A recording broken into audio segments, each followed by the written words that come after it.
Bienvenue dans mon podcast qui s'intitule « Dans la tête de Camille ». Si tu te demandes qui je m'appelle Camille et je t'aide à te libérer des troubles du comportement alimentaire, retrouver une relation saine avec l'alimentation.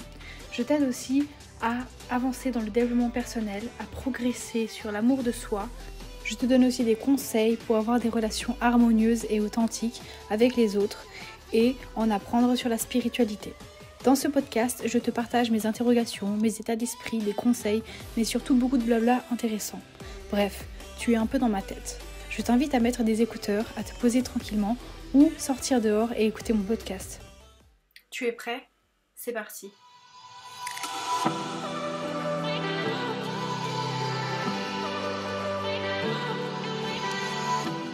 Salut, j'espère que tu vas bien. Aujourd'hui, je te retrouve dans un nouveau podcast où je vais te parler de la réincarnation. Alors, c'est un sujet assez complexe et assez difficile à expliquer parce qu'on a sûrement tous une manière de voir la réincarnation différemment et peut-être que tu crois à la réincarnation ou pas, mais c'est difficile à expliquer parce qu'on a chacun des croyances différentes. Alors, je crois en un certain type de réincarnation. Aujourd'hui, je vais te l'expliquer et te le partager. Je ne te demande pas d'y croire ou d'y adhérer, juste d'écouter de manière neutre et d'accepter que je pense comme ça et que je ne pense pas comme toi ou tes amis ou je ne sais qui.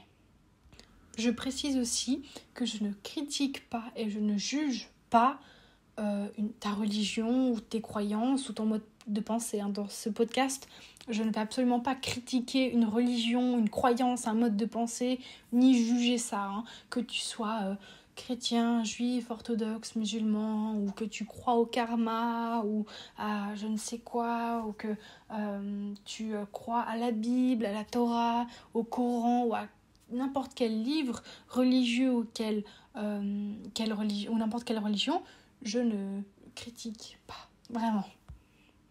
Je ne détiens bien sûr pas la vérité. Personne ne sait ce qu'il y a après la mort, sauf ceux qui sont morts. Depuis toujours, on cherche des explications à pourquoi c'est comme ça, pourquoi il y a de la pluie, pourquoi il y a de la neige, pourquoi il y a un tsunami. Et puis, on voit dans les mythologies que voilà, il y a un tsunami parce que le dieu de la mer, il est fâché. Il y a, je sais pas, un ouragan parce que le dieu du ciel ou du vent, il est fâché. Tu vois, on a mis des dieux et on les a associés à des catastrophes, etc. On a eu plein de sortes de croyances de l'origine de la Terre, l'origine des hommes, l'origine du monde, de l'univers, parce qu'on veut savoir pourquoi, comment c'est là. Et puis, il y a aussi la question de qu'est-ce qu'il y a après la vie, et on se demande depuis qu'on vit sur cette Terre,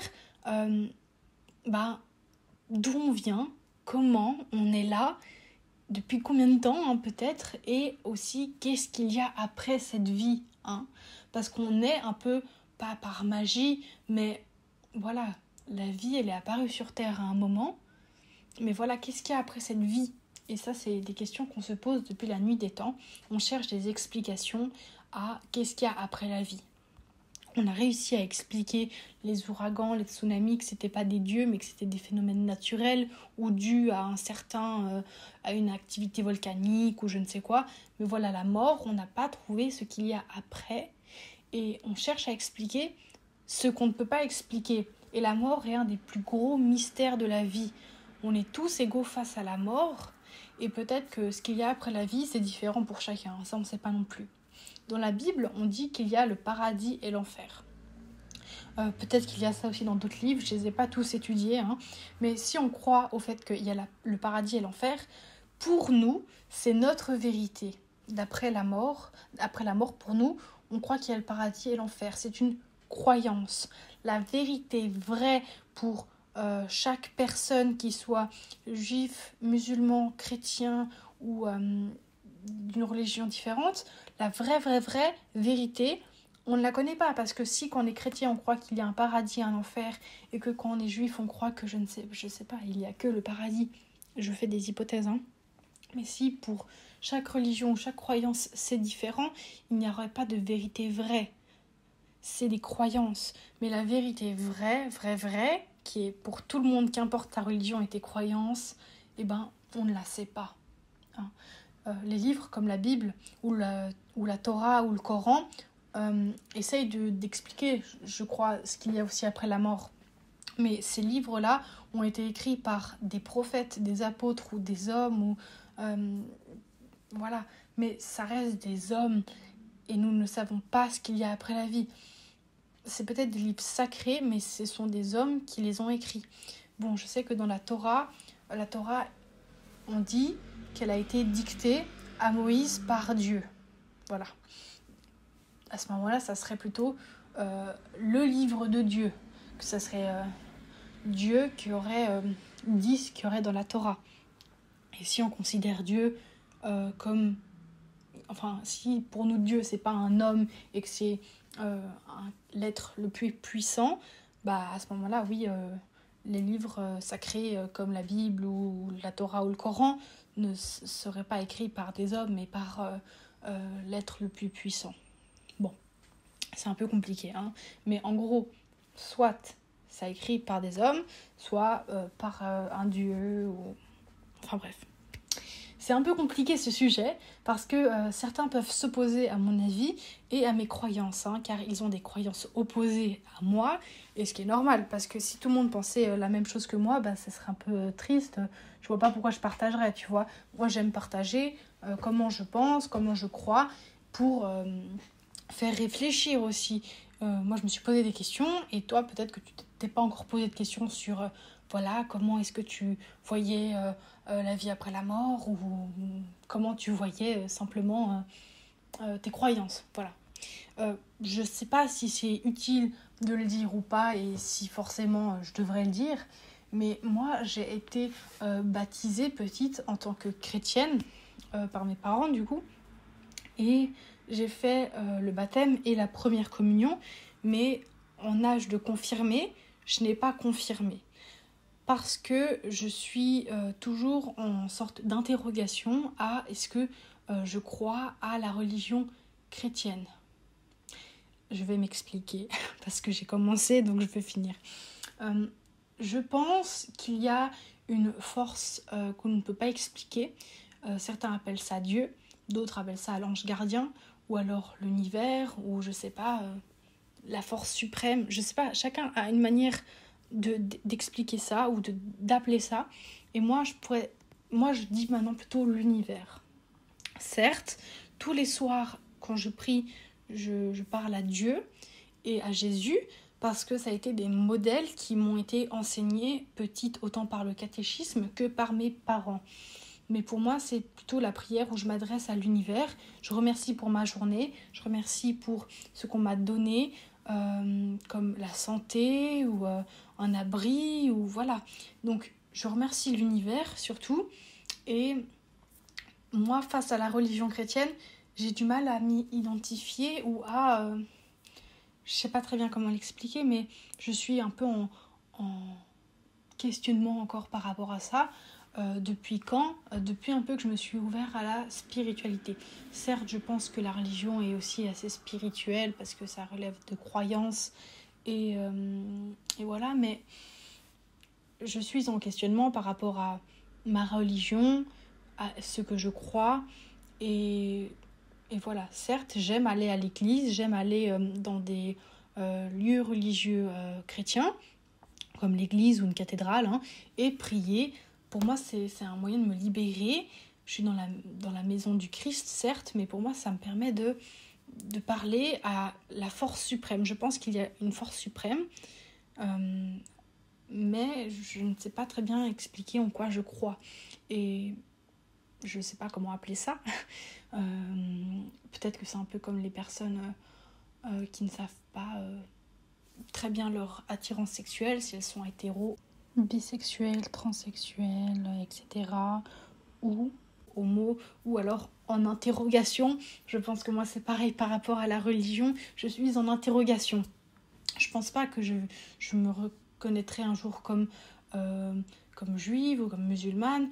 Je pense peut-être que soit je vais choisir de rester dans la religion chrétienne, soit je vais choisir d'être peut-être athée, mais je penserais qu'il y a toujours cette force suprême de l'univers. Mais je ne vais pas changer de religion. C'est soit... Je suis en questionnement maintenant, mais ça serait un questionnement soit est-ce que vraiment j'adhère à la religion chrétienne ou est-ce que je suis juste pas athée, mais je crois en autre chose d'inexplicable. Revenons au sujet même de mon podcast. C'est un sujet compliqué aussi parce que en ce moment, la liberté d'expression, c'est assez tendu. Voilà, par rapport au professeur qui a été décapité parce qu'il voulait parler de la liberté d'expression et est-ce qu'on avait le droit de montrer des caricatures de Mahomet ou pas.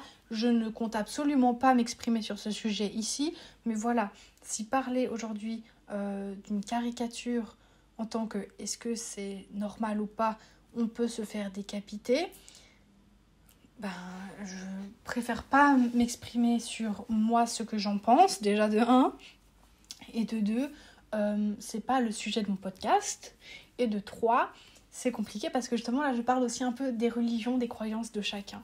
Voilà. Donc nous arrivons dans le vif du sujet. Alors je pense qu'après la mort, il y a quelque chose, car il ne peut pas y avoir rien en fait. Pourquoi du jour au lendemain, on serait sur Terre pendant environ 80 ans, puis après il n'y aurait plus rien, c'est ma question, mais je pense que il y a quelque chose après la mort, voilà. Donc c'est notre âme qui se réincarne dans un autre corps. Notre âme prend position dans un autre corps. Notre corps, c'est notre moyen de voyager et d'expérimenter la vie, ça c'est un fait. Après, ma croyance, c'est que voilà, notre âme, elle est aussi là pour expérimenter la vie sous toutes les dimensions. On est un être multidimensionnel, on doit expérimenter la vie sous toutes les dimensions. C'est quoi les dimensions ? Les dimensions, c'est les émotions. Comme je te l'ai déjà dit, nos actions, elles sont soit guidées par l'amour, soit par la peur. Ce sont deux polarités opposées, donc il y aura deux résultats opposés. Quand tu fais les choses par amour, il y aura un résultat totalement différent, opposé, un résultat opposé que quand tu fais les choses par peur. Ce sont les deux émotions dites de base, entre guillemets. Après, la colère, la tristesse, le dégoût, la joie, ce sont des descendants, entre guillemets. Bien sûr, il y a plus que ce que j'ai énuméré, la colère, la tristesse, le dégoût, la joie, il y en a d'autres. Donc, on est des êtres multidimensionnels, donc on va expérimenter la vie sous plein de dimensions qui sont les émotions. Voilà, les dimensions, c'est des émotions. On a tous aussi une blessure de l'âme, soignée ou non. Si tu n'as pas lu le livre de Lise Bourbeau, qui est Les 5 blessures qui empêchent d'être soi-même ou les 5 blessures de l'âme, va le lire immédiatement.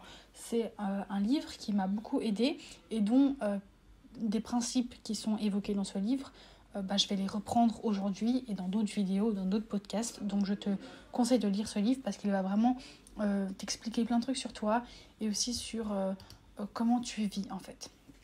Donc, on a 5 blessures qui nous empêchent d'être soi-même. Il y a le rejet, l'abandon, la trahison, l'humiliation et l'injustice. Si on ne guérit pas sa blessure, on va revenir sur cette terre afin de la guérir. Ces 5 blessures fondamentales sont à l'origine de nos maux, qu'ils soient physiques, émotionnels ou mentaux. Je vais te raconter un peu mon histoire. Moi, j'ai la blessure de rejet. En tout cas, c'est ma blessure principale. Et en fait, déjà, ça se transmet du coup du parent du même sexe à l'enfant du même sexe. Donc c'est de mère en fille ou de père en fils. Et moi, du coup, c'est ma mère qui m'a transmis cette blessure de rejet, qui elle-même l'a reçue de sa mère. Et donc après, je vais pas te raconter leur histoire parce que ça, c'est leur histoire privée. Mais vu que que j'ai cette blessure de rejet, que maintenant j'ai quasiment soignée, j'avais un masque de fuyant. Donc je fuyais afin d'éviter le rejet. Ça semble logique. Donc on va revenir sur cette terre avec la même âme. L'âme revient dans le corps de quelqu'un d'autre, dans un corps différent, pour guérir cette blessure qui n'a pas été guérie dans les vies antérieures. Certes, moi je ne vis pas avec l'âme de ma mère et de ma grand-mère en même temps. C'est une autre âme, mais c'est la même blessure. L'enfant, il choisit de vivre et il choisit aussi dans quelle famille il va vivre afin de guérir une certaine blessure, donc une certaine blessure de l'âme. Voilà, c'est très spirituel, c'est très mes croyances, mais voilà. Donc, quand on n'a pas guéri sa blessure, on vit dans la peur. Si on est fuyant, c'est parce qu'on a peur du rejet. Donc, on fuit avant qu'on nous rejette. Si on est dépendant, c'est parce qu'on a peur de l'abandon. Donc on va tout faire pour dépendre de l'autre, qu'il le ressente et qu'il ne nous abandonne pas. Si on est fuyant, c'est parce qu'on a peur du rejet. Donc on fuit déjà avant, tu vois. Je sais pas si tu comprends le mécanisme. Si on est masochiste, on va s'humilier tout seul avant que les autres nous humilient, tu vois. Donc le fuyant qui a peur du rejet, le dépendant qui a peur de l'abandon, le contrôlant qui a peur de la trahison, le masochiste qui a peur de l'humiliation et le rigide qui a peur de l'injustice, en fait tout ça, le fuyant, dépendant, contrôlant, masochiste et rigide, c'est un masque que tu portes qui t'empêche d'être toi-même car tu es dans la peur et que tu portes un masque. Je vais te donner un exemple, l'exemple d'un clown. Tu vois, un clown, quand il va au cirque, quand il travaille, il porte un masque ou il se fait un maquillage de clown. Il met un masque, il est plus réellement lui-même, il s'est déguisé. Tu vois, quand tu mets un masque, je sais pas, de clown ou d'un fantôme ou je ne sais quoi, tu portes un masque, t'es plus toi-même. Et là, c'est la même chose. Quand tu portes le masque de fuyant, tu n'es pas toi-même, mais c'est pour te déguiser ou pour empêcher quelque chose. Tu vois, dans ce cas-là, porter le masque de fuyant, ça empêche le rejet. Porter un masque de clown, c'est pour se déguiser. Donc tu vis dans la peur d'être rejeté ou abandonné ou humilié ou d'être trahi ou de subir de l'injustice. Une fois qu'on guérit cette blessure, car on peut guérir la blessure bien sûr, on est dans l'amour. On a tous une blessure que l'on guérit ou pas. Si on la guérit pas, on va se réincarner, l'âme va se réincarner jusqu'à ce que la blessure soit guérie et qu'elle ait vécu pleinement une expérience de vie dans l'amour. Donc, quand on n'est plus dans l'amour, quand on n'est plus dans la peur, on est dans l'amour. Une fois qu'on guérit cette blessure, on est dans l'amour. Parce que quand on a la blessure, on est dans la peur. On expérimente donc la vie sous toutes ses dimensions, la peur et l'amour. Et vu que les autres émotions, la colère, le dégoût, la joie, la tristesse, sont des descendants de la peur et l'amour, on expérimente la vie sous toutes ces dimensions. Donc, ma grand-mère, ma mère et moi avons la blessure de rejet. Bref. Il ne faut pas mettre non plus la responsabilité de son comportement sur la blessure. Dire « Ah non, mais si je fais ça, c'est parce que j'ai la blessure. » Non. La première étape de la guérison, c'est de devenir responsable. De prendre ses responsabilités par rapport au fait qu'on a cette blessure. Si tu veux guérir ta blessure, je te conseille d'abord de lire le livre « Les 5 blessures qui empêchent d'être soi-même » et ensuite d'acheter le livre « La guérison des blessures » parce qu'il y a un autre livre. Ça peut vraiment t'aider dans ta vie. C'est un livre pour moi essentiel au développement personnel. Vraiment, c'est essentiel. Voilà. C'est un des livres je crois que c'est même le premier livre qui m'a ouvert à tout ce monde. Mais voilà, on est sur cette terre et on est en vie pour expérimenter la multidimensionnalité, qui est la joie, la peur, le rejet, l'abandon, la surprise, etc. Mais à la fin, le but, c'est de revenir à l'amour, d'avoir une expérience humaine dans l'amour. Tant que tu vis dans la peur, ton âme va se réincarner pour vivre dans l'amour. Voilà, c'était ma vision de la réincarnation. J'espère que ce podcast t'aura plu, que tu auras appris des choses. N'hésite pas à me donner ta vision de la réincarnation en commentaire, ça m'intéresse beaucoup. Je te dis à très vite pour un nouveau podcast et à très vite, salut. Merci d'avoir écouté ce podcast jusqu'à la fin. J'espère qu'il t'a plu et que tu as appris beaucoup de choses. N'hésite surtout pas à le partager, à t'abonner pour rester au courant de ce qui arrive et mets un pouce vers le haut. Si tu as des questions ou des remarques, mets tout ça en commentaire, je te lirai avec plaisir. Je rappelle que ce n'est que ma vision des choses, libre à toi de penser autrement. Gros bisous, prends soin de toi et à très vite.